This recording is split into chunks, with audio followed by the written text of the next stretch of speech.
আশারুম মিনাল ফিতরা, 10টি বিষয় স্বভাবগত। 1 নাম্বার কসুস শারিবি, মুস খাটো করা। 2 নাম্বার ওয়াকাসুল আজফার, নখ ছোট রাখা। 3 নাম্বার ওয়াকাসুল বারাজিমি, অঙ্গ প্রত্যঙ্গ ধৌত করা। 4 নাম্বার ইফাউল লিহিয়া, দাড়ি লম্বা করা। 5 নাম্বার সিওয়াক, মেসওয়াক করা। 6 নাম্বার নাতফুল ইবতি, বগলের পশম উপরে ফেলা।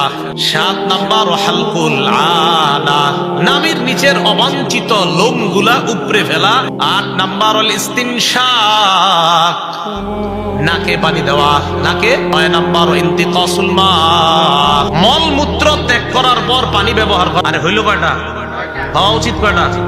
বর্ণনাকারী বলে নাসিতুল আশির, 10 নাম্বারটা আমি ভুলে গেছি। তিনি বলেন তবে আমার মনে হচ্ছে, মানে তিনি বলতেন আমার মনে হচ্ছে 10 নাম্বারটা হলো কুলি কলা। সুবহানাল্লাহ, কি করা?